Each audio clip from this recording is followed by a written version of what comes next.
అందరికీ వందనాలు తెలియజేస్తూ ఉన్నాను.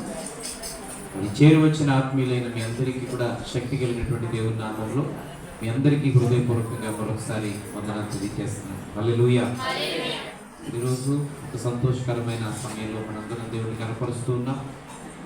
మరి మండలపాడు సంఘ బిడ్డలను, ముఖ్యంగా గౌర బిడ్డలను, కమిటీ వారిని, ఆ సంఘ పెద్దలను అభినందిస్తూ ఉన్నాను.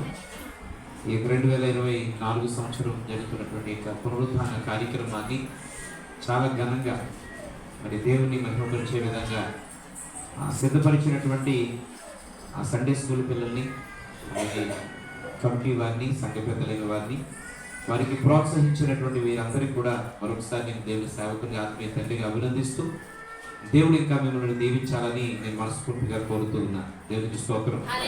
హల్లెలూయా.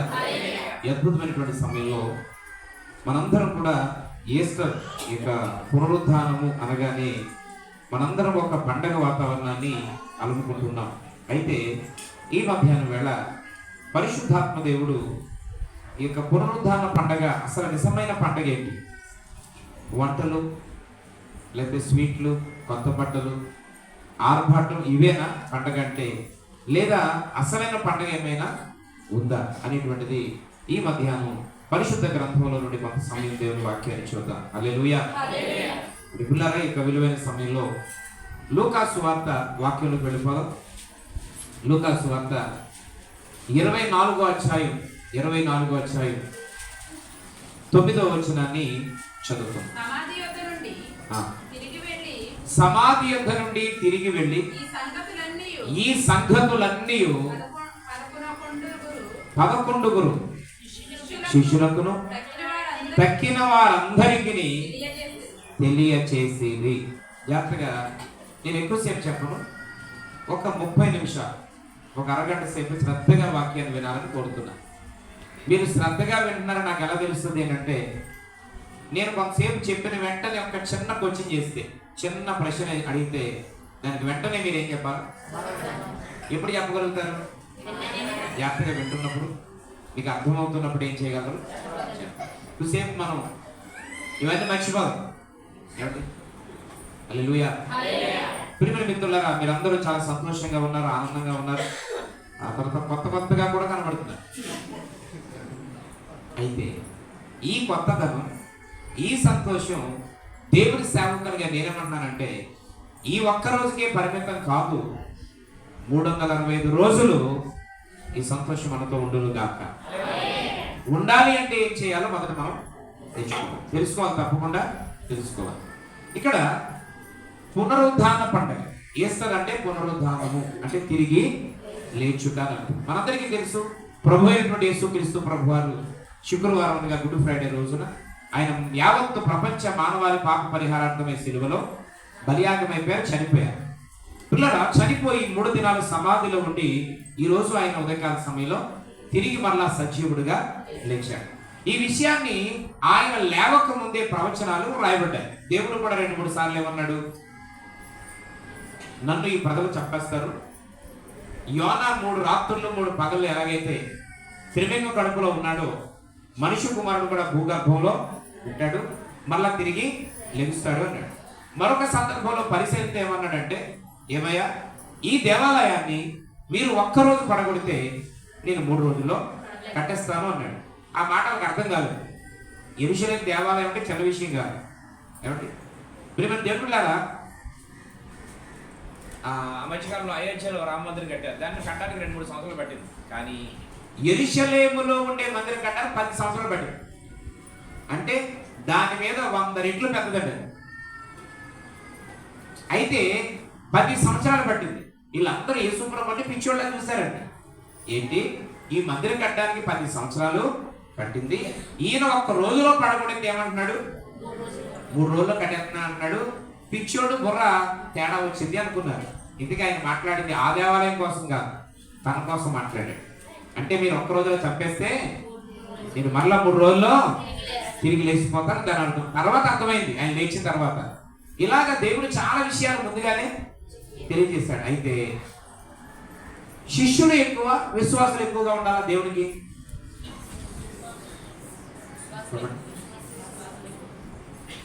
ఇప్పుడు ఫర్ ఎగ్జాంపుల్ రాత్రి నేను 11:30 లేచాను, 11:30కి లేచాను. ఇప్పటివరకు ఇంకా తిరుగుతూనే ఉన్నాను. దేవుని స్తోత్రం. రాత్రి భోజనం చేస్తే అరగదు, లేగలేనేమో అని రాత్రి భోజనం చేయాలి, ఉదయం టిఫిన్ చేయాలి. ఇప్పుడే కొంచెం కంగారుగా 2 మందులు తిన్నాను. మళ్ళీ నైట్కి కొంచెం ఏమైనా తిన్నాం అవకాశం ఉంటే అన్నట్లుగా, ఏదో ఉడాకలు తీసుకోవడానికి కొంచెం నిలబడడానికి ఓపుకున్నాడు. అయితే ఇప్పుడు నాలాగే మీరు పని చేయమంటే ఏం చేస్తారు చెప్పండి? చేయగలరు. నేను మనిషినేగా, మీరు మనుషులే. నేను చేయగలుగుతాను కదా, మీరు చేయగలుగుతారు. మీరు చేయగలుగుతారు కదా, నేను కూడా. కానీ ఎందుకు చేయట్లేదు మీరు? పాస్టర్ గారికి తప్పదు, పాస్టర్ గారికి తప్పదు, మనకి తప్పదు, అంతే కదా. ఒకే విధంగా మీరు ఒప్పుకున్నా ఒప్పుకోకపోయినా ఆయన ఎవరు? పాస్టర్ గారు. అందరికీ పాస్టర్ గారే, అన్ని సంఘాలకి పాస్టర్ గారే. కాబట్టి చేయాలి. మరి మనం విశ్వాసం కనుక చేతి చేద్దాం. అది దేవుని స్తోత్రం. అంటే ఇప్పుడు అర్థం ఏంటంటే దైవజనుడు అంటే ఎక్కువ బాధ్యత ఉంటుందని అర్థం.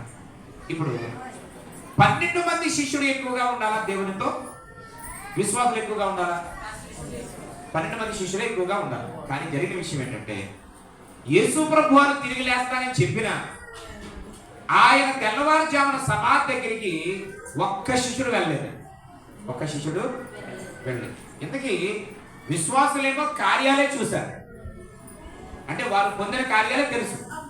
కానీ శిష్యులు రోజు ఆయనతో ఉన్నప్పుడు ఎంతమంది చనిపోయిన లేపాడో, ఎలాంటి వ్యాధిగ్రస్తులు బాగు చేశాడో ఇవన్నీ వాళ్ళు చూశారు. కానీ ఒక్కరు కూడా రాలేదు. జరిగిన విషయం ఏంటంటే మనం చదువుకున్నాం కదా 24వ అధ్యాయం 9వ వచనంలో, మగ్దలేనే మరియా, యేసు ప్రభు తల్లి అయిన మరియా, యాకోబు తల్లి అయిన సలోమి, దేవుడు బాగా ప్రేమించే యోహాన్. ఏ పిల్లగా యోహాన్ తర్వాత ఘట్టంలో వెళ్ళాడు. ఈ 3 స్త్రీలు సమాధి దగ్గరికి వెళ్ళి చూస్తే అప్పటికే యేసు ప్రభు వారు లేచిపోయి, అక్కడ ఒక ఆయన చెప్పాడట, ఆయన ఆల్రెడీ ఎప్పుడో లేచిపోయాడు అని చెప్పి జరిగిందంతా వాస్తవంగా చెప్తే ఇవన్నీ విని ఆనందంతో పొంగిపోయారు. అంటే నా దేవుడు పునరుద్ధానాన్ని మేము ఏం చేయగలిగాం? ఉదయమే చూడగలిగామని పొంగిపోయి ఎవరి మటుకాలు వెళ్ళిపోయి, ఎవరి మటుకు చేలో గట్ట గిరిమడ తోటకు వెళ్ళిపోలేదంట. హలో, దేని స్తోత్రం చెప్పండి. హల్లెలూయా. నేను పొద్దున చాలా మంది చూశాను, మొదటి సమాధి దగ్గర కొవ్వొత్తులు వెలిగించేస్తే వాళ్ళు వెళ్ళిపోయి పడుకునిపోయారండి. ఇక రెండో వాళ్ళు వెలిగించేస్తే వాళ్ళు వెళ్ళి పడుకునిపోయారండి. ఏమిటి గోపు గారు, ఇలాగ ఎవరి కార్యక్రమాలు వాళ్ళు అంటే ఇక మాకు అయిపోతే మా గొడవ వదిలిపోయారు. ఇంకా భాస్కర్ ఊర్లో తిరుగుతున్నాడు. ఏమండి, ఇంకా విశ్వాసులు కొంతమంది దర్శిస్తానే ఉన్నాం. ఇంక వెళ్ళొచ్చేసినాడు, ఏం చేయొచ్చు చెప్పండి? పడుకుని పోవచ్చు. అందుకని యాభై నెల తీసుకున్నాను. వచ్చే సంవత్సరం మీకు తెక్క కట్టిస్తాను నేను. ఏమండి, వచ్చే సంవత్సరం అంటే నాకు తెలుసు. దేని స్తోత్రం చెప్పండి. హల్లెలూయా. కనుక ప్రియమైన మిత్రులారా, కాబట్టి ఇంకొక 360 రోజులు పడాలి నేనైనా మీరైనా. అయితే వీళ్ళు ప్రభువైన యేసుక్రీస్తు వారిని మేమేం చేయగలిగాం? చూడగలిగామని చెప్పి చూసేసంట వెళ్ళిపోయి ఎవరి పనులు చక్క పెట్టుకోలేదు. మీకులా ఎవరి పట్టుకెళ్ళి వెళ్ళి కొడుకోలేదు. వాళ్ళు చేసిన పని ఏంటో చెప్పన చూడండి. వీళ్ళు తిరిగి వెళ్ళి జరిగిన సంగతులు, ఏ సంగతులు? సమాధి దగ్గరికి వెళ్ళి వెళ్ళడం, అప్పటికి యేసు ప్రభు వారు లేచిపోవడం, ఆయన అక్కడ లేడు అని చెప్పి ఆయన చుట్టిన బట్టలే ఉండడం, ఇవన్నీ ఈ జరిగిన సంగతులన్నీ అంట 11 మంది విశ్వాసులకు ఎవరు చెప్పారు? విశ్వాసులు చెప్పారంటే ఎంత సిగ్గు చూడండి. ఈ శిష్యులకు ఎవరు చెప్పారు? చెప్పి అక్కడ ఆగిపోలేదట. 11 మందికి తక్కిన వారందరికీ, అంటే ఇంకా ఎవరైతే యేసు ప్రభు వారిని అంగీకరించలేదో వారందరికీ చెప్పారు. ఈస్టర్ ఇదే. ఈరోజు మీకు ఇందాక ఏం చెప్తానంటే, ఈస్టర్ పండగ అంటే ఓన్లీ డెకరేషన్, కొత్త బట్టలు, పిండి వంటలు, దేవుళ్ళ భోజనాలు ఇవేనా అసలైన పండగ? ఇదైతే ఈ ఒక్క రోజుతో పోతుంది. ఇంటికి వెళ్ళి మీరు కొత్త బట్టలు ఇప్పేస్తారు ఫ్రీ. ఈ డెకరేషన్ రేపు పోతుంది. మనం తిన్నది ఇలా సాయంత్రం కరిగిపోతుంది కదా. ప్రిమిడి మిత్రులారా, బాగా పెడితే భలే చెప్పారని కూడా సాయంత్రం చెప్తాం. ఒకరు తేడా పడ దుమ్ము గట్ట ఏమైనా వచ్చినా అది కూడా ఎప్పుడుదా చెప్తాం, సాయంత్రం దాకా చెప్తాం. బాగా వేసినా సాయంత్రం దాకా, తేడా వచ్చినా సాయంత్రం దాకా, రేపు పొద్దున కానీ దేవుని ఉద్దేశం అది కాదు. ఈ పునరుద్ధాన ఆనందం మనందరి జీవితంలో స్థిరపరచబడిపోవాలని అంటే పునరుద్ధాన పండుగ రోజున మనం చేయాల్సిన పని, ఈ రోజే కాదు ఈ రోజు నుంచి మనం చేయాల్సిన పని ఏంటంటే తక్కిన వారందరికీ ఏం చేయాలంట, అందరికీ చెప్పాల్సిన బాధ్యత మనకుంది. దేవునికి స్తోత్రం, హల్లెలూయా. చాలా మంది అనుకుంటున్నారు ఈ చెప్పే బాధ్యత నాకు కాదు అని. చూడండి, తెల్లవారుజామున ఆ క్యాండిల్ సర్వీస్ చేస్తున్నప్పుడు, అంటే గ్రామం అంతా దండయాత్ర చేస్తున్నప్పుడు పడుకునేవాళ్ళు పడుకుంటారు, దండయాత్ర చేసేవాళ్ళు. కొంతమంది అనుకుంటున్నారు ఆ యవనస్తులకే పట్టిందిలే, ఆ యూత్ కుర్రోళ్ళకే పట్టింది, ఆ సండే స్కూల్ పిల్లలకే పట్టింది, అలా నలుగురు విశ్వాసులకే పట్టింది. సువార్త ప్రకటించాల్సిన బాధ్యత మనందరి పైన ఉంది. దేవునికి స్తోత్రం. ఎవరిపైన ఉంది? యెరూషలేము కాలుచుండగా ఈ దృష్టిలోన గోడలన్నీ కూలుచుండగా ఈ సేవలోన యెరూషలేము కాలుచుండగా ఈ దృష్టిలోన గోడలన్నీ కూలుచుండగా ఈ దృష్టిలోన పాటనట్టు ఉండుట ఇగు న్యాయమా, నవ్వుతూ గడుపుట ఇగు ధర్మమా. పాటనట్టు నవ్వుతూ గడుపుట ఇకనైనా యేసు వైపు చూడుమా, ఇకనైనా సైనికా యేసు ప్రేమగా ఎన్నాళ్ళు మౌనినవుదువో, ఇకనైనా ప్రార్థించవా, ఎన్నాళ్ళు మౌనినవుదువో, ఇకనైనా నోరు తెరువవా. హల్లెలూయా. యెరూషలేము కాలిపోవడం, గోడలు కూలిపోవడం అంటే అర్థం ఏంటంటే ప్రభు అయిన యేసుక్రీస్తు వారిని నమ్మకుండానే అనేక మంది ఏమైపోతున్నారు, చనిపోతున్నారు. బాప్తిసం పొందకుండానే అనేక మంది ఈ లోకం విడిచిపెట్టి విడిపోతున్నారు. ఈ విధంగా అయిపోతూ ఉంటే పట్టనట్టు ఉండుట అది ఏం కాదంటాడు దేవుడు, న్యాయం కాదు. ఈ ఈస్టర్ పునరుద్ధాన పండగ అంటే అర్థం నీ ద్వారా ఒక్క ఆత్మనైనా ఏం చేయాలి, దేవుని దగ్గరికి నడిపించాలి. దేవునికి స్తోత్రం. ఇక రెండవది, ఇలా అనగానే కొంతమంది అనుకుంటారు, అయ్యా నేను ఆల్రెడీ ఒక ఆత్మ రక్షించాను, ఆల్రెడీ ఇద్దరు రక్షించాను గర్వపడుతుంటే ఈ సందర్భంగా దేవుడు రెండో మాట జ్ఞాపకం చేస్తాడు. నీవు రక్షించిన ఆత్మ ఈరోజు మందిరంలో ఉంటున్నారా? వారు లోకంలో కలిసిపోయారా? దేవుని మందిరానికి దూరం అయిపోయారా? ఈరోజు అలాంటి వారిని నువ్వు మందిరానికి నడిపించగలిగితే నిజమైన ఈస్టర్ అంటే అదే. దేవుని స్తోత్రం. నిజమైన పునరుద్ధాన పండగ ఏది అనంటే లోకం వైపు ఉన్న వ్యక్తి దేవుని వైపుగా నడిపించబడితే అదే పండగ. ఆమేన్. ఒక నశించిపోతున్న ఆత్మ దేవుని మందిరానికి నడిపించబడితే అదే నిజమైన పండగ, అదే నిజమైన పండగ. ఆమేన్. ఇక్కడ అంటున్న మాట ఏంటంటే వారు తక్కిన వారికి, వారందరికీ వారు ఏం చేశారు, విషయాన్ని తెలియజేశారు. దేవునికి మహిమ కలుగునుగా. అందుకే మీకు మాట ఎప్పుడు చెప్తా ఉంటారు, ఇవాళ మీరు చక్కగా భోజనాలు ఎప్పుడు చేశారా? ఎప్పుడు తిన్నారు? ఎలా కంటే తిన్నాలు చేస్తాం. ఇవాళ తినలేదండి అన్నవాడు, భోజనం చేయలేదండి అన్నవాడు, చెయ్యాలా ఇద్దరు చేయలేదమ్మా. దేవుని స్తోత్రం. హల్లెలూయా. అది మీరు భోజనాలు పెట్టండి, స్వీట్లు పంచి పెట్టండి, ఏం పంచి పెట్టినా మనకు మనం చందాలు వేసేసుకొని మనకు మనం వండేసుకొని, మనకు మనం తినేసి, మనకు మనం తిట్టేసుకొని, మనకు మనం పోతే ఇది పండగ కాదు. కనీసం ఇరుగు పొరుగు వారిని ఏం చేయాలంట? పిలవాలంట. దేవుని స్తోత్రం. అది నిజమైన పండగ. ఏమండి అసలైన పండగ ఏది? నువ్వు తినేస్తే పండగ కాదు. నువ్వు డబ్బులు వేసుకొని, నువ్వు కొనుక్కొని, నువ్వు తినేస్తే బాయిదారి తిండి రోజు తింటానే ఉన్నా కదా, మన బతికే దానికోసం కదా. కోటి గింజలు గుడి కొరకు ఎంత ఎప్పుడు పడినా జాన పట్టు అంటారు. ఇంకా జాన ఉన్నా, 2 జాన ఉన్నా, 3 జాన ఉన్నా తప్పదనుకోండి. దేవుని స్తోత్రం చెప్పండి. హల్లెలూయా. మాట వరుసగా అలా అంటారు, మాట వరుసగా ఆ విధంగా అంటారు. కానీ నిజమైన పండగ ఏది అని అంటే నువ్వు తినేస్తే కాదు.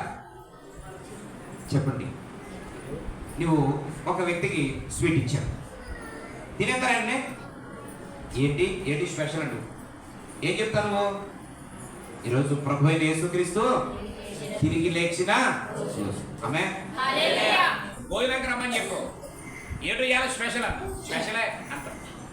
ఏడు భోజనం అని అడిగితే యేసుక్రీస్తు ప్రభు వారు చనిపోయి ఏం చేశాడు? ఇప్పుడు సువార్త చెప్పేసేవా లేదా? చెప్పేసేవా లేదా? దేవుని స్తోత్రం.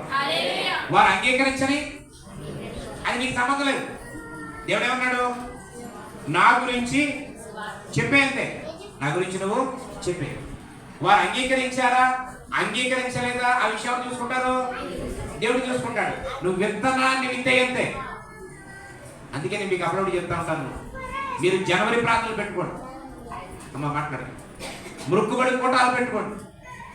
ఏమైనా మొక్కుబడి ఉంటే తీర్చుకోండి. కానీ విశ్వాసులందరితో పాటు నీ ఇరుగు పొరుగు వారిని కూడా ఏం చేయాలి? అంతే. అదే సరైన కోట. నిజంగా ఒరిజినల్ ప్రార్థన ఏది అని అంటే నీ బంధువులు, నీ యొక్క శ్రేయాభిలాష, నీ ఇరుగు పొరుగు వారు ఉన్న ప్రార్థనే అసలైన సిసలైన ప్రార్థన. మరి ఆడ ప్రార్థన పెట్టుకుంటున్నాం మనం. ఈరోజు బరువు అయిపోయింది. కొన్ని చోట్ల జరుగుతున్నాయి. అందరూ ఆ పని చేయలేకపోతున్నాం, చేయలేకపోతున్నాం. దేవునికి స్తోత్రం చెప్పండి. హల్లెలూయా. ఇలా పాస్టర్ గారు మా వీధిలో ఇంటికి తిరిగి చెప్పేదండి. ఆళాలు వచ్చేసారండి. భార్య భర్తలు ఒక్కొక్క 3-4 బొట్లకి వచ్చేసారు.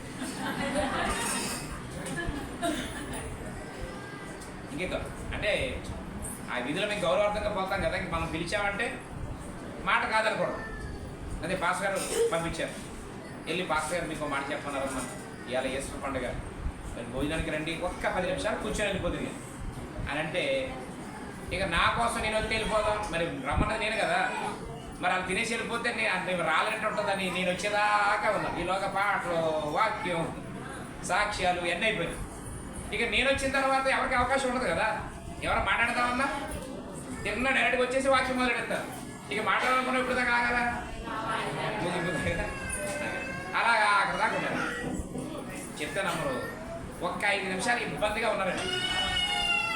అయ్యో కింద మెట్ల దగ్గర ఉన్నాము, పాస్టర్ గారిని కలిసేసి వెళ్ళిపోదాం అనుకున్నాం. 5 నిమిషాలు ఇబ్బంది పడ్డారు. దేవుడు వారితో మాట్లాడడం మొదలెట్టాడు. ఇంకా అంతే. అలా సైకి చేస్తా ఉంటే ఇలా వాళ్ళు మొత్తం అలాగ మీటింగ్ అయిపోయేదాకా దేవునికి స్తోత్రం. అయిపోయిన తర్వాత ఒక్కొక్కరు జంటలకు వచ్చి ప్రార్థన చేయించుకున్నారు. ఈసారి మా కోసం ప్రార్థన చేయండి అంటే మా కోసం.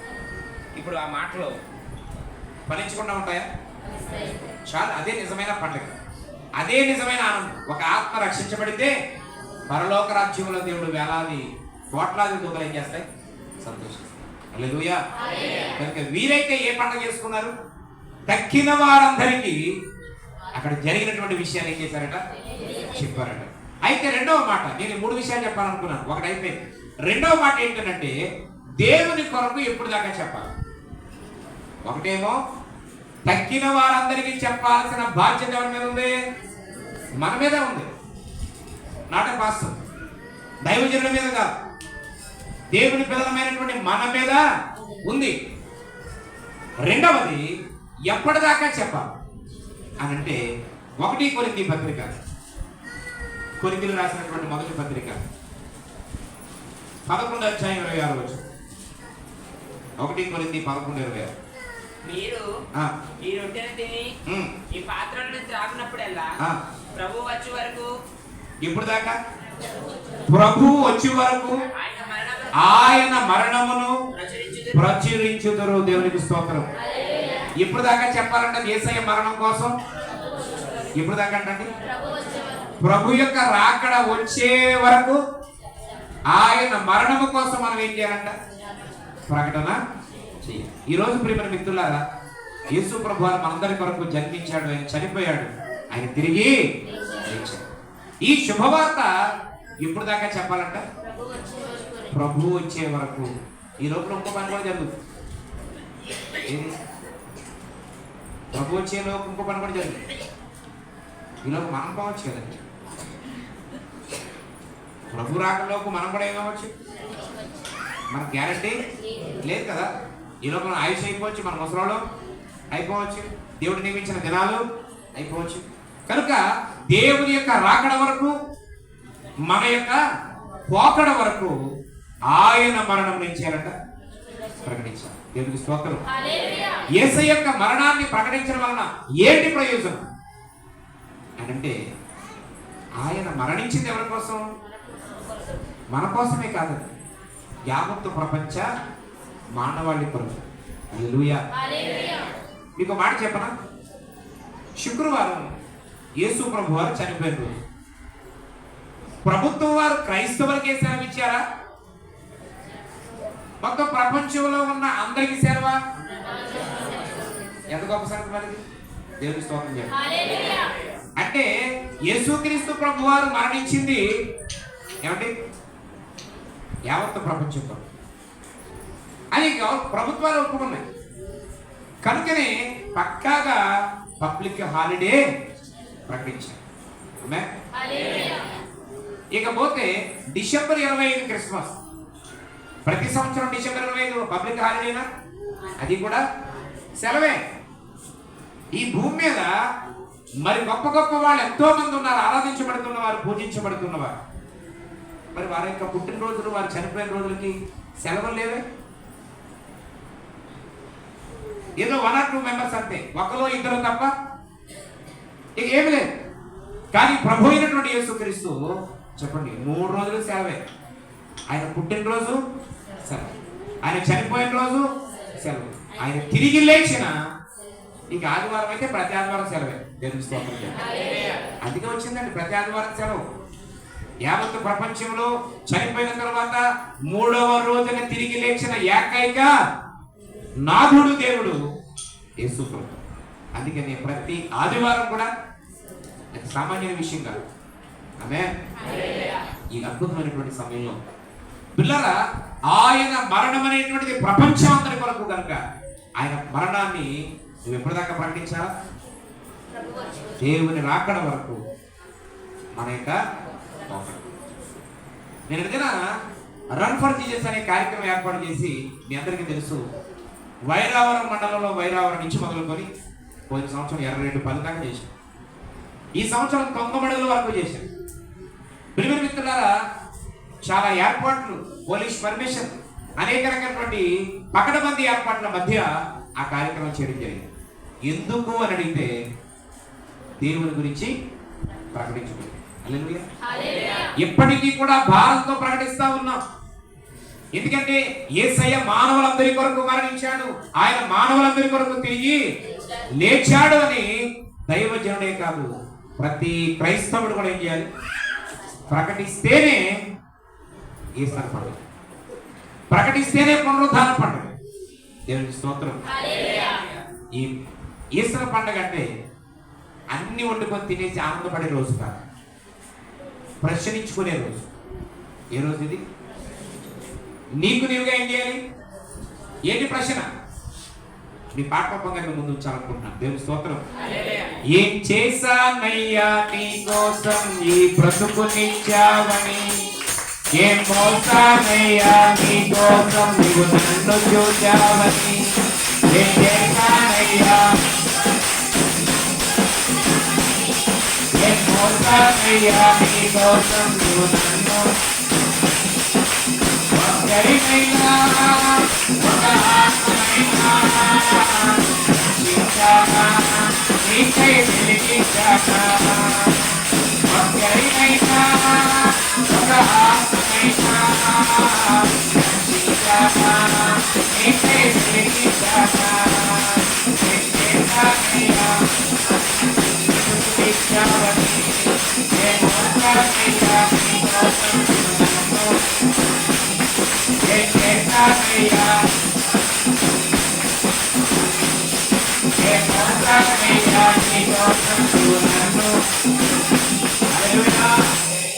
ఈ పాట ఏ ప్రశ్న ఏం చేశానయ్యా నీ కొరకు ఈ బ్రతుకునిచ్చినందుకు ఏం మోసానయ్యా నీ కొరకు నాకు ఈ అవకాశాన్ని ఒక్కరినైనా ఒక ఆత్మనైనా రక్షించానా రక్షించబడిన వారు చాలా మంది దాకా చెప్పండి మళ్ళా లోపల కలిసిపోతున్నారు వారిని ఏం చేయాలా నువ్వు కొత్త వారిని రక్షించకపోయినా పర్వాలేదు కానీ ఆల్రెడీ రక్షణ పొంది బాప్తీసం పొంది దేవునికి దూరంగా ఉంటున్న వారిని నువ్వు ప్రార్థనాపూర్వకంగా కన్నీరు గార్చి సువార్తను ప్రకటించి దైవ ప్రేమను మాటల్లోనే చేతల్లో మాటల్లోనే చేతల్లో మాటల్లోగా అయ్యయ్యో అంటే ఏం కలిసి వస్తుంది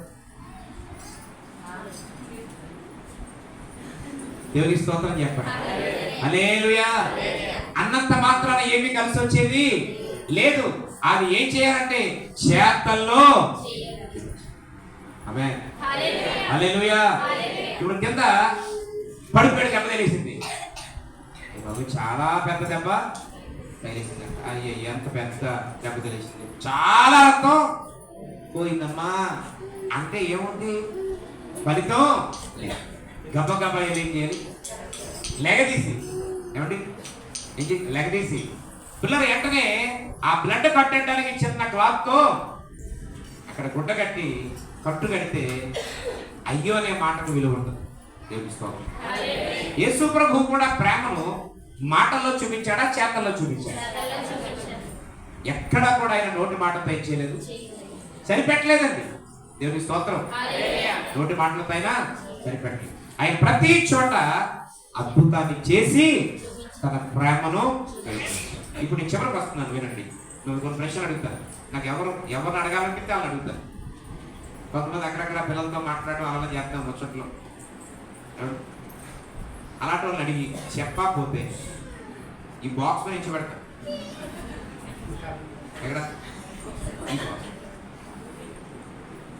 కింద వెనకాల స్టూల్ వేసి కుర్చీ వేసి ఎక్కించాను ఆడమైన పని మొగడైనా నేను స్తోత్రం లేదు వాక్యం అయిపోయేదాకా ఆరాధన అయిపోయేదాకా అలాగే జాగ్రత్తగా ప్రియమైనటువంటి దేవుని వాక్యం అంటే దేవుని పెట్టలాగా ఈరోజు నీనా మన జీవితంలో ఈ రెండవది ఏంటి అని అంటే ఆయన రాక పర్యంతం దేవుని యొక్క రాక పర్యంతం అవి మాటల్లో కాకుండా ఇదేంటో చూపించాలా చేతల్లో చూపించాలి యేసయ్య ఎక్కడ కూడా మాటలతో సరిపెట్టలేదు మనందరం కూడా యేసయ్య స్వస్థపరచకపోతే మనం ఈ పాటికి ఏమైపోతాం చచ్చిపోతాం అవునా కదా ఎన్ని రోగాలు వచ్చినాయి మనకి ఇందులో ఒకరికి ఇద్దరు ముగ్గురు నలుగురు రాకపోవచ్చు కానీ చాలా వరకు మీ అందరికీ మైక్ ఇస్తే ఒక్కొక్కరు అరగంట తక్కువ కాకుండా మాట్లాడతారు మీ బిడ్డల విషయాల్లో కానివ్వండి మీ విషయాల్లో కానివ్వండి మీ కుటుంబ సభ్యుల విషయాల్లో కానివ్వండి మరణ పంచుల వరకు వెళ్ళిన వారిని దేవుడు ఏం చేశాడు నేను మాట అంటారు చచ్చిపోతే మనం ఏం సాధించమండి ఇప్పుడు చచ్చిపోయామండి ఆ వ్యాధి చేత దేవుడు కాపాడలేదు నువ్వేం చేయలేకపోయావు చచ్చిపోయావు ఏం సాధిస్తావు ఈ పాటికి మనోళ్ళందరూ మనల్ని ఏం చేద్దరు అవునా కొంతమంది అనుకుంటా దాన్ని మర్రాడు బాబు మా ఇంట్లో చాలా విలువ అనుకున్న వాళ్ళు ఎంతమంది మర్చిపోలేదు ఆ మనిషి లేకపోతే నేను ఉండగలనా అనుకున్న వాళ్ళు సైతం ఇప్పుడు ఏం చేస్తున్నాం ఇప్పుడు అసలు ఆ జ్ఞాపకం మనకి ఇంకా ఒక మాట చెప్పనా ఈ అద్భుతమైనటువంటి యొక్క ఈస్టర్ కార్యక్రమం ద్వారాగానైనా మనం చచ్చిపోయిన తల్లిదండ్రులు ఏం చేస్తున్నాం ఇది పండగో దండగో పక్కనట్టండి ఆ భర్తను గుర్తు చేసుకుంటున్నాం ఆ అమ్మని గుర్తు చేసుకుంటున్నాం ఆ నాన్నని గుర్తు చేసుకుంటున్నాం వాళ్ళు పక్క వాళ్ళు చేస్తున్నాం చేయకపోతే బాగోదన్న చేసిన మొత్తానికి నయానో భయానో ఏం చేస్తున్నావు? నీకు జన్మనిచ్చిన నీ తండ్రిని, జన్మనిచ్చిన నీ తల్లిని, అవునా కదా, నీ తోబుట్టుల్ని, నీ భర్తని, నీ భార్యని ఏం చేస్తున్నావు? ఇది నేను అంటాను, ఒక అద్భుతమైన ఘట్టం ఇది. దేవుని స్తోత్రం. ఇది ఒక లోకానుసారమైన నామకార్థమైనటువంటి ఆచారంతో కూడిన పండగని మీరు చూడదు, కానీ ఈ రకంగానైనా వారిని ఏం చేస్తున్నాం మనం? లేకపోతే ఈ వాడికి ఆమె కూడా ఏం చేద్దాం? మీకు ఒక్క విషయం చెప్ప సంతోషించే విషయం, నిజంగా మన పితరులను ఇలా సంవత్సరానికి ఒకసారైనా ఆ సమాధిని రేపు చేసి ఏమండి దాని దగ్గర కొవ్వొత్తులు వెలిగించి పూలు పొంది జల్లి పాస్కర్ తీసుకొచ్చి ప్రార్థన చేస్తా ఉంటే మిగతా వాళ్ళకి మనకు అనిపిస్తుంది, మనం కూడా చాలా ధైర్యం ఉండొచ్చు. దేవుని స్తోత్రం. మనం రేపు పొద్దున రుట్టుకుమన్నా మనకి ఇలాగా సంవత్సరం అంతా తిరుగుతానే. నువ్వు బాప్తీసం పొందకపోతే నీ వంక చూసినాడు లేడు, అవునా కదా? ఇంకా ఆయాల కప్పెట్టడమో కాల్చాడు, మళ్ళీ నేను ఎక్కడ కప్పాడో నీ ప్లేస్ కూడా గుర్తుండదు, నీ మీద మళ్ళీ కూడా కప్పాడేసి కూడా. మన దుబ్బులపాలెం ప్రసాదాలు అమ్మ చచ్చిపోయింది. అదే దుబ్బులపాలెం ప్రసాదాలు అమ్మ చచ్చిపోయింది, ఒకసారి చెప్పాను కదా మీకు. అయితే అక్కడ లైన్గా సమాధులు ఉన్నాయి. ఆ దుబ్బులపాలెం కొత్తగా హాస్పిటల్ కట్టారు కదా, దాన్ని ఎదుర్కొంటానే ఉంటుంది కాలవతల పక్క. అయితే పిల్లరా ఆ సమాధి ఆల్రెడీ చాలా మంది విశ్వాసాలు చేశారు అక్కడ. అన్నయ్య గారిని అడగకుండా, ఆల్రెడీ సంఘ పెద్దను అడగకుండా, అక్కడ ఆల్రెడీ చేసిన వాళ్ళు ఏమన్నా అడగకుండా పెద్ద వత్తాదిలాగా వెళ్ళి తీసేస్తే ఆ ప్రసాదాల పెద్దనానండి కొన్నేళ్ళని అతను మా మధ్య చచ్చిపోయాడు. చిన్నగా అతను కాళ్ళు దుమ్ము తగిలేసినాయి. వాళ్ళకి తవిసే దానికి తవిసే. ఎందుకంటే సమాధి చేసిన దగ్గర నుండి ఒక్కసారి కూడా ఆ సమాధి దగ్గరికి చెప్పండి వెళ్ళలేదు. ఆ సమాధి నేల కలిసిపోయింది, మామూలు నేల ఉంది. అందుకే వాళ్ళు ఏం చేశారు, ఖాళీగా ఉంది కదా తవ్వేశారు. ఇప్పుడు తెగ ఏడుపండి, అయ్యో మళ్ళీ మా తమ్ముడు సమాధి మీద, మా తమ్ముడు కాళ్ళు బయటకు వచ్చేసినాయా, మా తమ్ముడు దుమ్ములు పోయి. ఇప్పటికింకా యావ పోలేదు, ఎప్పటికీ పోదు. ఎందుకంటే తెల తీసుకెళ్ళి మళ్ళీ దాడి పెట్టారు. ఇప్పుడు రేపు పొద్దున సమాధులు తెరవబడితే ఒక సమాధిలో అసలు లేపబడతారు ఒకవేళ సాధ్యమైన మనకి ఎంత బాధ అనిపిస్తుంది. కానీ ఈరోజు ఈ రకంగానే మన సమాధులను సంవత్సరానికి ఒకసారి ఆ ఎత్తు చేయడం వల్ల నీ గౌరవించి నువ్వెంతో అల్లారు ముద్దుగా చూసుకునే నీ తల్లిదండ్రుల యొక్క సమాధుల మీద, నీ పిల్లల యొక్క సమాధుల మీద, నీ భర్త యొక్క సమాధి మీద వేరే వాళ్ళు సమాధి చేయకుండా ఉపయోగపడుతుంది. ఒక్క ఉపయోగాలు కాదండి, ఇవి చాలా ఉపయోగాలు. దేవునికి స్తోత్రం. ఒక్కసారి ఆ ప్లేస్లో మీరు ఉండండి, మన సమాధి అనుకుందాం. మళ్ళీ దీన్ని తవ్వేశారు, అందులో ఉండి అలాగే ఉండాల్సినటువంటి ఎముకలు ఒక కాలు ఊడిపోయి బయటకు వచ్చేసింది. ఆ దుమ్ము తీసుకెళ్ళి బయట పడేశారు. దాని మీద ఇంకో సమాధి చేశారు. నీకు ఎలా ఉంటుంది ఆ ప్లేస్లో నువ్వు? ఈరోజు ఆ పరిస్థితి లేకుండా దేవుని బిడ్డలారా ఈరోజు ఈ ఈస్టర్ కార్యక్రమం ఎంతో ఉపయోగపడుతుంది. దేవునికి స్తోత్రం చెప్పి హల్లెలూయా. కొంతమంది తెలియక సమాధులు పండగ కాదు, తెలియక అలా అంటారు. ఏ పండగ కాదు ఇది? పునరుద్ధానుడు తిరిగి జన్మించిన ఆ జన్మించినటువంటి రోజున తిరిగి మరలా మహిమా శరీరంతో లేకపోతున్న వారిని ఏం చేస్తున్నాం అనమాట, మనం జ్ఞాపకం చేసుకుంటున్నాం. అది ఈస్టర్ అంటే. హల్లెలూయా. ఇక చివరిగా మూడవ దాంట్లోకి వెళితే ఇప్పుడు రెండు విషయాలు చెప్పాను. ఒకటి ఈస్టర్ పండగ అంటే పునరుద్ధాన పండగ ఏంటి అని అంటే మిగిలిన వారికి అందరికీ యేసయ్య యొక్క పునరుద్ధానం కోసం ఏం చేయాలి, తెలియజేయడమే ఈస్టర్ పండగ. రెండవది ఏం చెప్పాను అంటే దేవుడు వచ్చే వరకు, ఎవరు వచ్చేదాకా, దేవుడు వచ్చేదాకా లేదా మనం పోయే వరకు దేవుని యొక్క మరణం గురించి ప్రకటించడమే ఈస్టర్ పండగ. దేవునికి స్తోత్రం. ఇక మూడవది చెప్పి నేను ముగిస్తాను.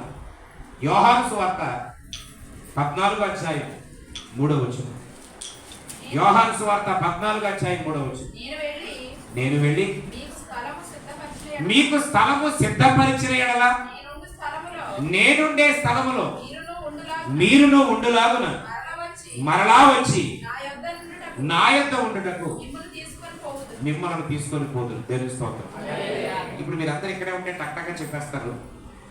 ఇప్పుడు ఆయన చనిపోయాడు, తిరిగి లేచాడు. ఇప్పుడు ఎక్కడికి వెళ్తాడు ఆయన మళ్ళీ? దేవుడి దగ్గరికి వెళ్తారు కదా. 40 దినాలు ఉన్నాడండి ఆయన. తిరిగి లేచిన తర్వాత 40 రోజులు ఉన్నాడు ఆయన మళ్ళా భూమి మీద. ఆ తర్వాత శిష్యులందరికీ కనబడన్నాడు, అయ్యా నేను వెళ్ళిపోతున్నాను దేవుడి దగ్గరికి, నా తండ్రి దగ్గరికి. ఎందుకు వెళ్ళిపోతాను అన్నాడు అక్కడ? అదే ఇప్పుడు మీకు అర్థమవుతుంది సార్. ఎందుకు వెళ్ళిపోతున్నాడంటే ఎక్కడంటే అక్కడికి పూర్తి చదువుతారు.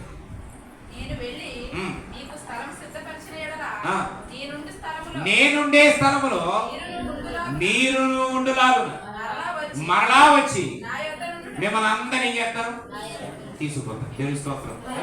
ఇప్పుడు పునరుద్ధారుడై తిరిగి లేచిన దేవుడు వెళ్ళాడు తండ్రి ఎందుకు?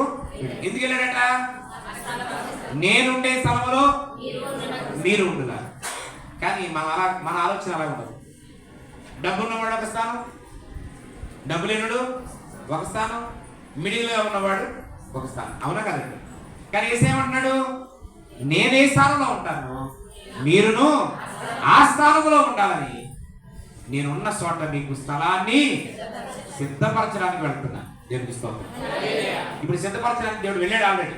ఇప్పుడు మళ్ళీ ఏం చేస్తాడు? తిరిగి ఇప్పుడు మనం ఏ పొజిషన్లో ఉంటే చెప్పేసి వెళ్ళాడు? మంచి బుర్రకు లెక్కాలి. మనం ఏ పొజిషన్లో ఉంటే ఈ మాట చెప్పేసి వెళ్ళాడు? ఆయన ఆయన ఆయన చూడండి, ఇంతకుముందు పద్యాల్లో ఉప్పు కప్పు రంగు పద్యం చెప్పమంటే ఆ పురుష్ ఆ సిద్ధిస్తుందండి పురుష్ అక్కడ చెప్తారు. మీరు అంతా సమాధానం.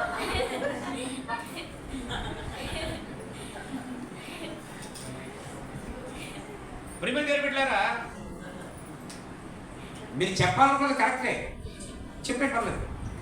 ఇప్పుడు ఆయన మనం ఏ పొజిషన్లో ఉంటే చూసి ఈ మాట అన్నాడు. ఆయన యందు ఉన్నాము, విశ్వాసంలో ఉన్నాము, దేవుని పిల్లలుగా ఉన్నాం. కాబట్టి ఏమన్నాడు? మీరు ఇప్పుడు ఎలాగున్నారో అలాగా జాగ్రత్తగా ఉండండి. నేను వెళ్ళి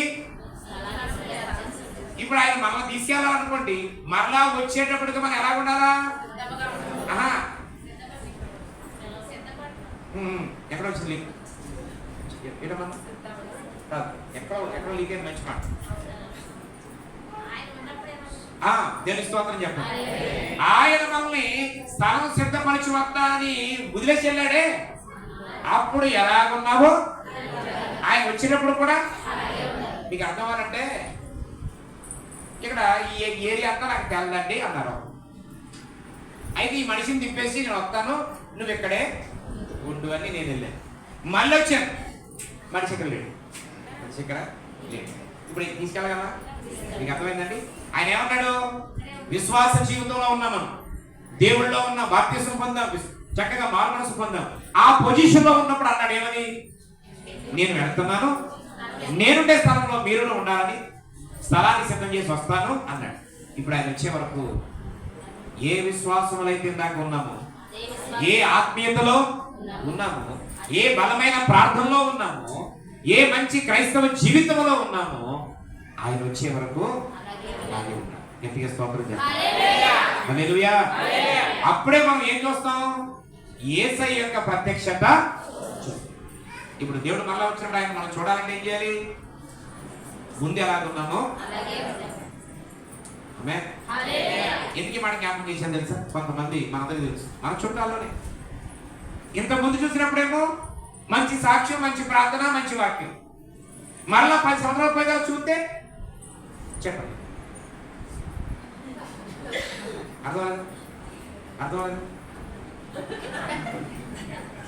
అంటే అర్థమేంటి? పడిపోయారు, ఇప్పుడు ప్రార్థన మానేశారు. అవునా కదండి? మళ్ళీ లోకంలో కలిసిపోయారు అన్నమాట. అంటే అప్పుడులాగా ఇప్పుడు లేదు. దేవుని స్తోత్రం. కానీ దేవుడు ఏమంటున్నాడు?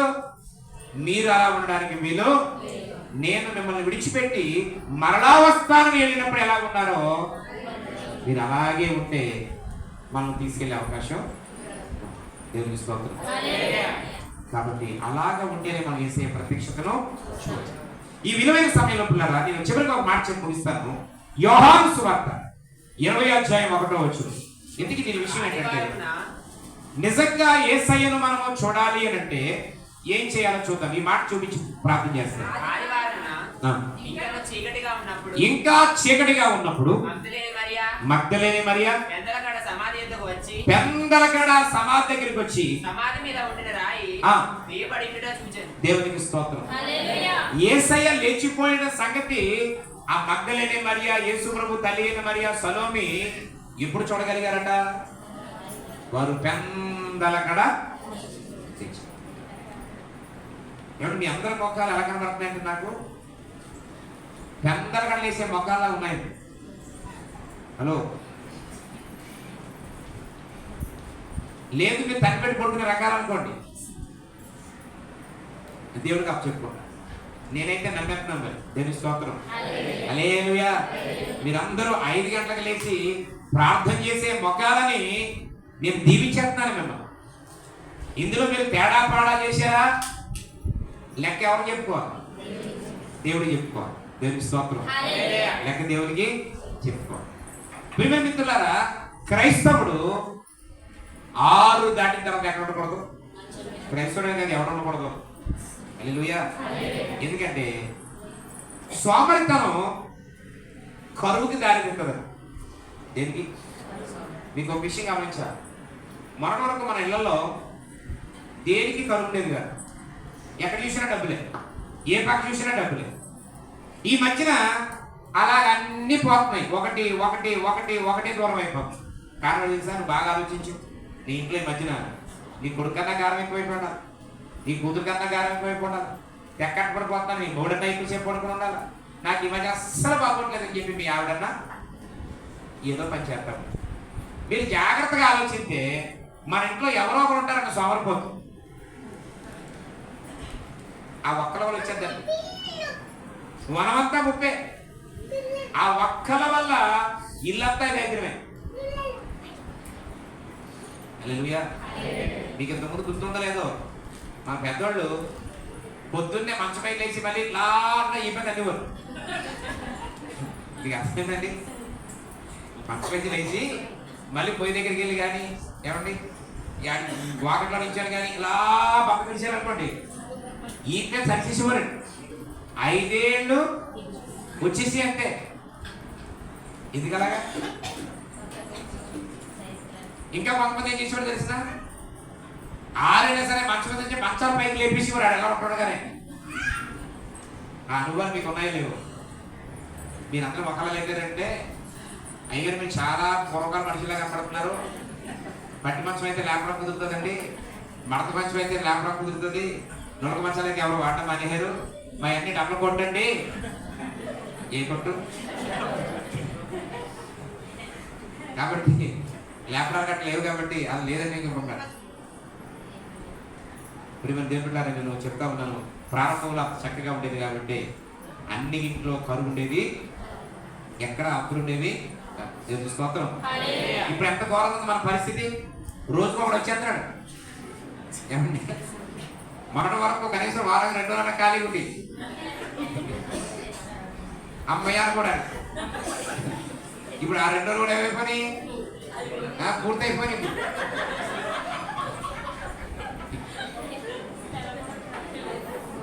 ఇంక రోజు ఒకటి టింగ్ టింగ్ బెల్లే. ఆ బెల్లకు రెస్పాండ్ అవ్వలేక గదిలో ఉండి లేడని చెప్పుకొచ్చి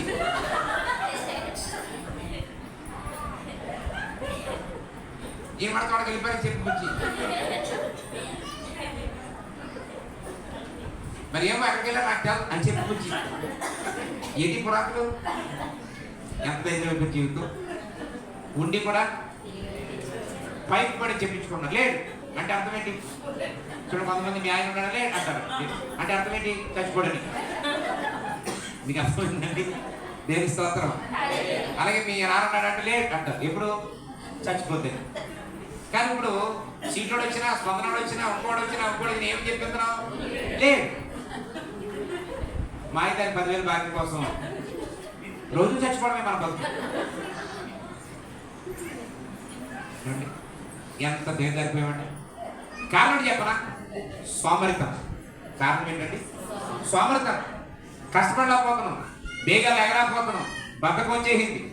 కాబట్టి ఇంటి నిండా దరిద్రం వచ్చేసింది అంటాడు దేవుడు. ఎప్పటికైనా వారు పెద్దలుగా లేచారు కాబట్టి ఎవరు చూడగలిగారు. వారితో పాటు చాలా మంది చూడాలనుకున్నారండి. వారందరూ ఎండెక్కాకంట తిండి బయలుదేరించారంట. కనిపించాడా ఆయన చేసే? కనిపించాడా? ఈ మధ్యాహ్నం వేళ వాక్యం వింటున్న ప్రియమిత్రులారా, నిజమైనటువంటి ఈ పునరుద్ధాన పండుగ యొక్క ఉద్దేశం ఏంటంటే యేసయ్య యొక్క ప్రత్యక్షతను నీవు నేను ఏం చేయగలగాల? చూడగలగాల. ఈ మధ్యాహ్నం మీకు 3 విషయాలు చెప్పాను నేను. ఒకటి, యేసయ్య యొక్క పునరుద్ధానం కొరకు తక్కిన వారందరికీ చెప్పాల్సిన బాధ్యత ఎవరి మీద ఉంది? గట్టిగా చెప్పాలి, మన మీద. 2, యేసయ్య మన పాపాల కొరకు మరణించాడని నీవు చనిపోయేదాకా లేదా దేవుని రాకడా వచ్చేదాకా చెప్పాలి. ఇది 2. ఇక మూడవది ఏం చెప్పుకున్నాం?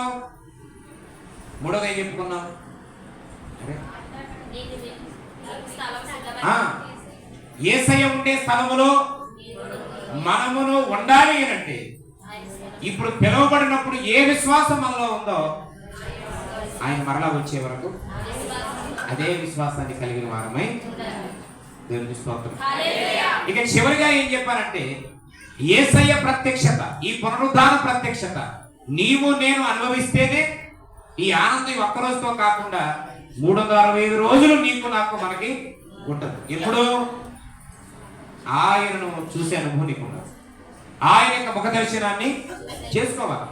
ఆయన ముఖ దర్శనం ఎలా దొరుకుతుంది మనకి అంటే 4వది ఏం చెప్పారంటే సబ్ పాయింట్, పెందలకడ లేచే అనుభవం. దేవుని స్తోత్రం. పెందలకడ లేచే అనుభవం అంటే పెద్దల కంటే ఒక్క లేవడమే కాదండి, ఏ పని చేయాలన్నా ఇప్పుడు ఎలా చేయాలి? పెద్దలకడే చేయాలి. దేవుళ్ళారా, మొన్న తుమ్ములపాడులో 5 ఎకరాలు జీడిమాడ తోట ఉంది. 2 కొడుకులు, 2 కూతుర్లు, 2 కోడళ్ళు, 2 అల్లుళ్ళు, తల్లి తండ్రి అందరూ కలిపి కష్టపడి 3 రోజులు జీడిమాడ తోట అంతా తుడిచి పోగుల కింద పెట్టారండి. ఆకుపూలంతా నేల నీట్గా ఉంచేసారండి. ఆవిడ సాయంత్రం ఆవిడ అందట యజమానురాలు 2 కొడుకుల్ని, బాబా మన పెద్ద పుట్ట ఉంది కదా తెచ్చేయండి, గబగా తలకో కొంత గబగబా ఎత్తేసి ఆ బయట పోసేద్దామంటే పెద్ద కొడుకు అన్నాడంట, ఓలు బాబా అమ్మ నువ్వు చంపేస్తావే బాబా, ఏదైనా చేయమంటే ఇంకా అత్తమాను ఇప్పుడే చేసేయాలంటావు, నీకెందుకు పద పోచింటికి. పొద్దున్న తమ్ముడు నేను వచ్చి నువ్వు రావద్దు, నాన్న రావద్దు, ఎవరు రావద్దు, నేను తమ్ముడు గంటలో పోసేద్దాం అంటే గడ్డ పట్టుకొని, బాబు నా బాబు కాదు, ఇప్పుడు అందరూ ఉన్నాం కదమ్మా, ఒకవేళ బయట పోసేసి అక్కడేద్దాం, బిందులు కట్టా ఉన్నాయి, ఒకవేళ మంట ఏదో పెద్ద వచ్చి ఆరిపేసుకోవచ్చు అని అంటే కళ్ళారు చేసాడు వాళ్ళ అమ్మ మీద. ఇంకా కొడుకులు అంతంత తాడు చేస్తాను, కొడుకులు కళ్ళారు చెప్తే ఇంకా ఆవిడ ఏం చేస్తే వచ్చే. కానీ దారుణం ఏంటంటే రాత్రి 7 గంటలకు ఎవడా గడిహాడు. 5 ఎకరాల తోట కాలిపోయింది. 5 ఎకరాల తోట పెందలకడ చేసే ఆలోచన మనకు లేకపోతే అంత నష్టం. అది పనైనా పెందలకడ చేయాలి, మందిరమైనా పెందలకడ రావాలి, ఏ కార్యక్రమైనా పెందలకడ, నువ్వు చేయాల్సిందైనా ఏదైనా సరే పెందలకడ, నువ్వు లేవాల్సింది కూడా ఇప్పుడండి. ఆమేన్. మొన్న ఒక పాస్టర్ గారు నాకు 7 గంటలకు ఫోన్ చేసి, అయ్యారు డిస్టర్బ్ చేశారు సార్, సారీ అన్నాడు. దేనికి సారీ అన్నా?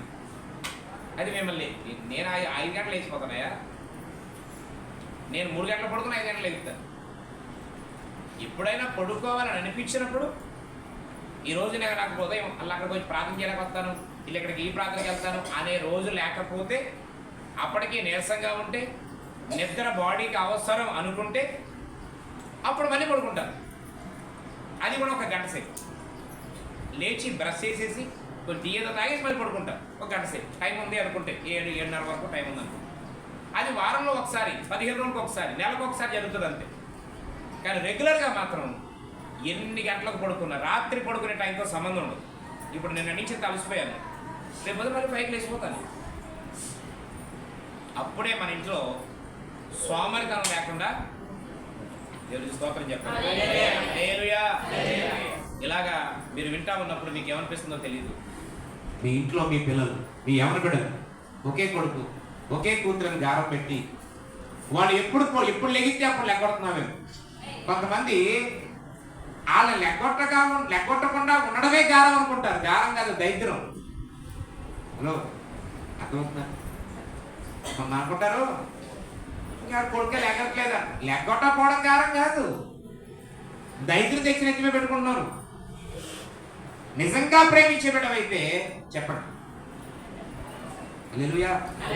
కొంతమంది అమ్మా ఈ పక్క, డాడీ ఈ పక్క, అంటే అర్థం ఏంటంటే మమ్మీ అన్నప్పుడు మమ్మీ వచ్చి కిబుక్కుని తన్నేది. ఆ డాడీ అన్నప్పుడు ఆ పక్కకి డాడీ వచ్చేది. అది అంతే తప్ప లెక్కొట్టదు మమ్మీ, అది కాదు దాని అర్థం. దేవుని స్తోత్రం చెప్పండి హల్లెలూయా. మనం పెళ్లి సంబంధానికి వెళ్ళాము. మేము అలమ్మంటుంది అన్ని ముందే చెప్పాలి కాబట్టి, అన్ని ఇప్పుడే ఒక్కరికి చేసుకోవాలి కాబట్టి కట్నం ఎంతైనా ఇస్తాం. కానీ పిల్లకి కీ పెట్టడం రాదు. ఏం రాదు? రాదు. సీపులతో ఎలా కొనవాలో కూడా రాదు, తిరగేస్తాడు మనం. నేను ఉన్నాను మధ్యలో, అమ్మ టీ పెట్టడం రాకపోయినా పర్లేదు, ఆడ ఆల్రెడీ నేర్చుకుని ఉంటాడు. ఎవరు మొగుడు అన్నవాడు కాబట్టి ఆడ ఏం చేస్తాడు, పెట్టుకోపోతాడు. కర్మ పట్టుకు వెళ్ళిపోతే తాగుతాడు. ఏమండి, ఆడ రాత బాగోలేదు అనుకోవడం, పొట్టలో పోవడం, అందమైన భార్య ఇంట్లో పెట్టుకోవడం, సుందరమైన ఇల్లు స్టవ్ గట్టి కొనుక్కొని ఏం చేస్తాడు పొద్దులేసి.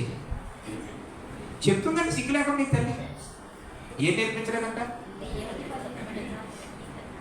అంటే ఇవిడికి ఎప్పుడన్నా తలపోటు వచ్చినా ఏం దొరకదు, వీడికి ఆవిడ కూడా దొరకదు. దైత్యం ఎంత దైత్యం కాదు. అంటే పిల్లల్ని అంత సోమరులుగా పెంచే తల్లిదండ్రులు. దేవునికి స్తోత్రం చెప్పాలి. ఒక తండ్రి అంటాడు, ఒరే ఆడికి ఏం చెప్పకరా, ఆడు కారు మీద అడిగేసుకుంటాడు. వీడు పారెత్తాడ దేని అనుకుంటాడంట. పాత దేని నరకాల, నేల నరకాల, కానీ దేని నరికేసుకుంటాడంట. ఇంకా ఇయ్యాలని కాలు నరికేస్తాడు, రేపు కాలు నరికేస్తాడు, ఎల్లుంటూ కాలు నరికేస్తాడు. 18 సంవత్సరాల వయసులోనూ కాలు నరికే, 20 సంవత్సరాలకి కాలు నరికే. ఇప్పుడు ఈ నేల నరికేది ఎప్పుడు?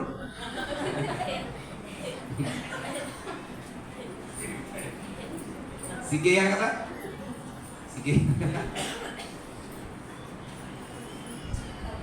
కనుక నిలబెట్టారా.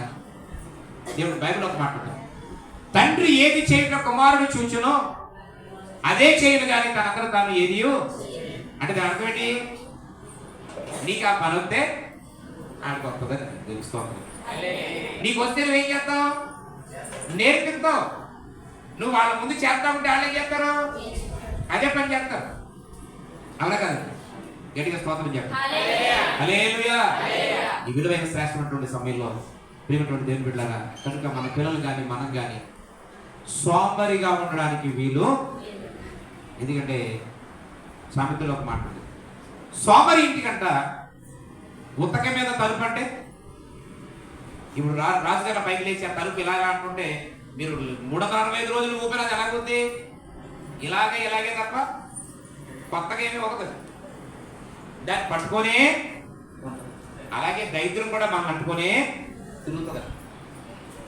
దేవుని స్తోత్రం. కానీ వీళ్ళు మాత్రం యేసుని ఎలా చూడగలిగారు? పెందల కడ లేచే అనుభవం వాళ్ళకి. ఈ యొక్క సాయంత్రం వేళ మనం కూడా పెందల కడ లేచేవారి, పెందల కడ దేవుని వైపు చూసేవారిగా ఉంటే అటువంటి దీవెన ఆశీర్వాదాన్ని నీవు నేను సొంతం చేసుకుంటాను. ఈ అద్భుతమైనటువంటి పునరుద్ధాన వాక్యాన్ని దేవుడు మనందరి జీవితంలో దీవించునుగాక. చెప్దాం ఆమేన్. నేను ఇంకా అలా చెప్పుకొని ఎందుకు పోతానంటే అలా గడియాలు చూస్తాను. నిజమారా? ఆ 2:30 ఉంది. ఇంకా గుర్తొచ్చిందిరా, ఓహో అది అయిపోయినారు కదా అని. ఇంకా దాన్ని చూసుకొని చెప్పేస్తున్నా నేను.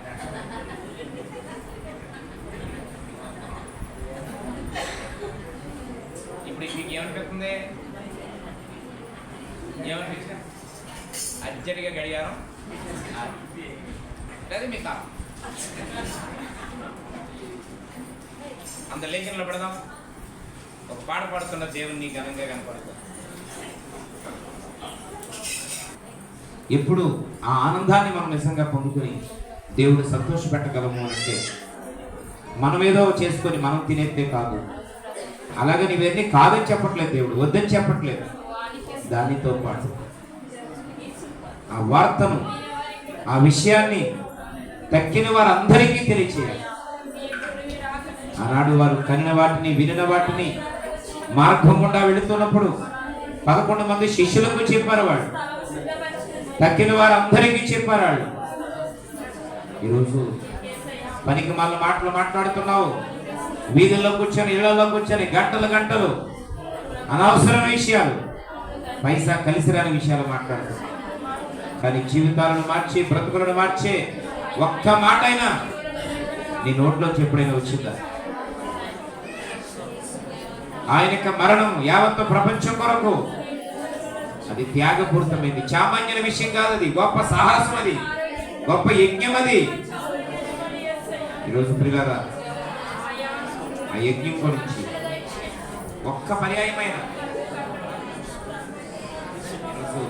నువ్వు చెప్పగలిగావా? ఇంకా చెప్పేవారిని చూసి ఎగతాళి చేస్తున్నావేమో, ఎంకరేజ్ చేయలేకపోతున్నావేమో. దేవుని దగ్గర ఒక దినాన్ని లెక్క చెప్పుకోవాల్సి ఉంటుంది, తలదించుకోవాల్సి ఉంటుంది, శిక్ష అనుభవించాల్సి ఉంటుంది. ఇప్పుడు మీరు మిత్రులారా, ఆయన మరణమును, దేవుని యొక్క రాక పర్యంతం, మన యొక్క తుది శ్వాస విడిచే పర్యంతం ప్రకటిస్తూనే ఉండాలి. అది మన బాధ్యత, అది మన బాధ్యత. ఈరోజు పిల్లరా, ఆయన ఉండే స్థలంలో మనం ఉండాలనుకుంటున్నాం, పరలోకానికి వెళ్ళిపోవాలనుకుంటున్నాం. దేవా, పరలోకం నాకు ఉంది అనుకుంటున్నాం. ఆయన అంటున్నాడు, నేను వెళ్ళి స్థలాన్ని సిద్ధపరిచి మరలా వస్తాను, మిమ్మల్ని తీసుకుని వెళ్తాను. అవును, ఆయన తీసుకుని వెళ్ళడానికి మనం ముందు వెళ్ళేటప్పుడు ఎలాగున్నామో ఆయన వచ్చే వరకు కూడా అలాగ ఉంటేనే. ఈరోజు విశ్వాసంలో బలహీనం అయిపోయావేమో సహోదరుడా, సహోదరి, దేవుడే మనతో మాట్లాడాడు. దేవునికి దూరం అయిపోతున్నామేమో మనం. ఈరోజు దేవుని దాన్ని క్షమించమని సరి చేసుకుందాం. దేవుని సన్నిధిని మనం అనుభవించాలంటే, దేవుని ఆత్మను మనం పొందుకోవాలంటే, దేవుని సన్నిధి చేత మనం నింపబడాలంటే ఆయన యొక్క భక్తి జీవితంలో నిలకడగా ఉండాలి, స్థిరంగా ఉండాలి. వారు యేసయ్యను చూడగలిగారంటే, వారు దేవుని యొక్క ప్రత్యక్షతను అనుభవించగలిగారు అంటే వారు పెందలకడ లేచే అనుభవం. ఈరోజు మన ఇంట్లో చాలా మంది సోమరిపోతులు ఉన్నారేమో, మన ఇంట్లో చాలా మంది సోమరులు అయిపోయారేమో. దేవుడు చాలా స్పష్టంగా మాట్లాడాడు. మనం ఎంత ధనికులమైన, తెలివైన వారమైన, ఎంత డబ్బు ఉన్నా ఆ ఇంట్లో ఉన్న ఒక్కరి సోమరితనం వల్ల ఆ ఇల్లంతా నాశనం అయిపోతుంది. ఆ ఒక్కరి సోమరితనం వలన చూస్తుండగానే అప్పులు పాలైపోతాం, చూస్తుండగానే చాలా దరిద్రమైనటువంటి స్థితిలోకి వెళ్ళిపోతాం. దానికి కారణం ఏంటి తెలుసిన? నీ ఇంట్లో ఉన్నటువంటి సోమరులు, నిద్రమత్తు కలిగిన వారు, త్వరగా లేవలేకపోవడం, తెల్లవారిపోయినా, రాత్రులు పని పాటి లేకపోయినా 1 గంట 2 గంటల వరకు మెలకుగా ఉండడం, తెల్లవారిన తర్వాత పని చేసుకోవాల్సిన టైంలో నిద్రపోవడం. ఇది దరిద్రానికి, సోమరితనానికి సాదృశ్యం. పిల్లలు, మన జీవితాన్ని సరి చేసుకుందాం. ఈ పునరుద్ధాన పండుగ అంటే వంటలు చేసుకొని బట్టలు వేసుకుంటే పండగ కాదు. ఈ వాక్యాన్ని అనుసరించి నడిస్తే, బ్రతుకులు మారిస్తే, అనేక ఆత్మలు రక్షించబడితే, రక్షించబడిన వారు తిరిగి మరలా దేవుని సన్నిధికి నడిపించబడితే అది అసలైన పండగ. ఈరోజు ఆ పండగ వాతావరణం నీకు కావాలని కోరుకుంటున్నాను. నోరు తెరిచి ప్రార్థన చేసి ఒక తీర్మానం తీసుకో. దేవానికి వందనాలు, ఇక సంఘాన్ని బట్టి స్తోత్రాలు. ఇదిగో నాయనా, ఇంతవరకు ఈ పునరుద్ధాన పండుగలో ఈ ఈస్టర్ కార్యక్రమంలో మీరు ఉన్నారు. స్థానిక సంఘ బిడ్డలు, యవన బిడ్డలు, కమిటీ వారు, యూత్ వారు, సండే స్కూల్ పిల్లలు, అయ్యా తండ్రి, ఎంతో బాధ్యతతో ఇక మందిర విషయంలో చక్కని డెకరేషన్, ఎక్కడ రాజీ పడకుండా విస్తారమైనటువంటి దానిలో హెచ్చినను దేవా, కార్యక్రమం చాలా ఘనంగా జరగాలి. నా తండ్రి యొక్క కార్యక్రమాన్ని దేవా ఎంతో ఘనంగా ఏర్పాటు చేసి ప్రతి బిడ్డను దీవించి కేవలం ఆ ఏర్పాట్లలో సంతోషమే కాదు కానీ శాశ్వత సంతోషం ఎలా మేము పొందుకుంటామో ఈరోజు వాక్యం ద్వారా చాలా స్పష్టంగా మీరు మాట్లాడారు. విత్తబడిన వాక్యము యేసు నామములో ఫలించునుగాక, యేసు నామముల వాక్యం పనిచేయునుగాక. అలాంటి రోషము పౌరుషం కలిగి అయా తక్కిన వారందరికీ సువార్త ప్రకటించి కొద్ది మందినైనా నడిపించే కృప అటు దీవెన కలుగునుగాక. దేవానికి స్తోత్రం. సమస్త లోపాలను సరిచేసి మీ కార్యాలు జరిగించి తండ్రి నీకు వందనాలు. ఇదిగోనైనా ఆత్మీయ బిడ్డలందరూ ఎంతో ప్రయాసంతో ఈ కార్యక్రమాన్ని ఏర్పాటు చేశారు. ప్రతి ఒక్కరిని దీవించారు. వచ్చే ప్రతి వారిని జ్ఞాపకం చేశారు. ఈ సన్నిధిని ప్రభువా బిడ్డలకు తోడుగా ఉంచండి స్వామి. ఈ ఆనందం, ఈ రక్షణ, ఈ విడుదల, విమోచన బిడ్డలకు శాశ్వత కాలం మీరు దయచేయమని ప్రార్థన చేస్తున్నాం తండ్రి. నీకు వందనాలు. ఇదిగోనైనా ఈరోజు ఈ స్థలంలో విఫలపాడు సంఘ బిడ్డలు ఉన్నారు, అలాగే దూర ప్రాంతం నుంచి వచ్చిన బంధువులు ఉన్నారు, అలాగే ఆత్మీయ బిడ్డలైన వారి యొక్క కుటుంబ సభ్యులు ఉన్నారు. వీరందరి సమక్షంలో ఒకే చోట ఈ ఆరాధన జరిగి ఉంటుంది. ఈ సన్నిధిని వచ్చి నడిపించే సహాయం చేసి ఒక్కొక్క బిడ్డను బలపరిచి అన్ని విధాలుగా మీరు ఆదరించి నడిపించి ఈ ఆనందం, ఈ సంతోషం ఒక్క రోజుకే పరిమితం కాకూడదు ప్రభు. 365 రోజులు నీ వాక్యానుసారమైన దీవెన, అటు ఆశీర్వాదాన్ని సొంతం చేసుకునే కృప, అటు దీవెన దయచేయమని ప్రార్థన చేస్తాను. ఈ సంఘాన్ని దీవించండి, బిడ్డలను దీవించండి. మీరు చేస్తున్న ఉద్యోగాలైన, వ్యవసాయాలైన, వ్యాపారాలు, కూలి పనులైన, పశువులైన, అయా బిడ్డల చదువులోనైనా, తోటలైనా, చెట్లైనా ప్రభా ఏదైనప్పటికీ దీవించి దూరంతుల ఆశీర్వాదం, శాశ్వత జీవాన్ని మీరు అనుగ్రహించమని ప్రార్థన చేస్తాను. బలహీనంగా ఉన్నామని, శోధనతో ఉన్నామని అయా సాక్ష్యాలు చెప్పిన వారు, ప్రార్థనవసరాలు చెప్పిన వారికి విడుదల, స్వస్థత, నెమ్మది దయచేసి మీరు చేసిన కార్యాలను బట్టి మహిమ చెల్లిస్తూ ఉన్నాం. దేవానికి వందనాలు. దేవాది తండ్రి మా ఆత్మీయ బిడ్డలైన వారు వివాహం చేసుకుని బయటకు వెళ్ళేవారు ఉన్నారు. అయా తండ్రి ప్రభాయ స్థలాల్లో ఉన్నవారు ఉన్నారు, అలాగే దూరదేశంలో, బయట దేశంలో ఉన్నటువంటి ఆత్మీయ బిడ్డల కొరకు ప్రార్థన చేస్తున్నాం. వారందరూ క్షేమంగా, ఆరోగ్యంగా ఉన్నారు.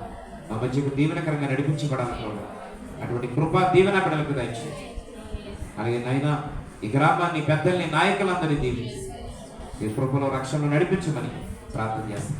మీరు చేస్తున్న ప్రార్థన మీ పాద సన్నిధి చేర్చుకొని సమాధానము, ప్రతిఫలము దయచేయండి. నిజంగా ఈరోజు రక్షణ పొంది నీకు దూరంగా ఉన్న వాళ్ళు చాలా మంది ఉన్నారు.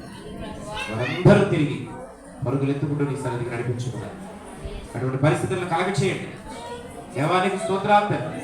అద్భుతమైన ఆశ్చర్య కార్యాలు తద్వారా జరిగించమని ప్రార్థన చేస్తాం. అలాగే చంటి బిడ్డలు దీవించండి, యవనస్తులను దీవించండి, సంతానం లేని వారి సంతానం దయచేయండి, యవన బిడ్డలకు సాటిన సహాయాలు సమకూర్చండి, అప్పు బాధల నుంచి విడిపించి, గృహాలు లేని వారికి మంచి గృహాలు దయచేయండి. ఇంట్లో ఉన్న ప్రతి శోధన నుంచి తప్పించి, రక్షణ లేని వారందరికీ రక్షణ, మారు మనసు దయచేయండి. ఈ సహవాసాన్ని, సంఘాన్ని, పరిచర్యను మీరు ఇంకనూ అంచెలంచెలుగా దీవించి బలపరిచి నడిపించున్నారు. మరొకసారి మహిమ, ఘనత, ప్రభావములు మీకే ఆరోపిస్తూ కృతజ్ఞతగా అర్పించిన వాటన్నిటినీ అంగీకరించి దూరంతుల దీవెనలతో, ఆశీర్వాదాలతో ఈ కార్యక్రమం కోసం ఎంతైతే హెచ్చించారో రెట్టింపు దీవెన వీళ్ళందరికీ సొంతం చేసి ముందుకు నడిపించి బలపరచున్నారు. మహిమయు, ఘనతయు మీకే చెల్లిస్తూ ఈ వారంలో జరుగుతున్న కార్యక్రమాలన్నీ ఘనంగా జరిగించున్నాం. యేసు నామములో ఈ ప్రార్థన అడిగి వేడుచున్నాం తండ్రి. యేసు రక్తమే చేయి, ప్రవేశ రక్తమే చేయి, ప్రవేశ నామానికి సంపూర్ణ విజయం, అపవాదికుల కనుక నాశనం కలుగును కనుక తండ్రి యొక్క ప్రేమ, కుమారుని యొక్క కృప, పరిశుద్ధాత్మ యొక్క సన్నిధి సహాయం సదాకాలం తోడై నడిపించును గాక. ఆమేన్. మీ అందరికీ హృదయపూర్వకంగా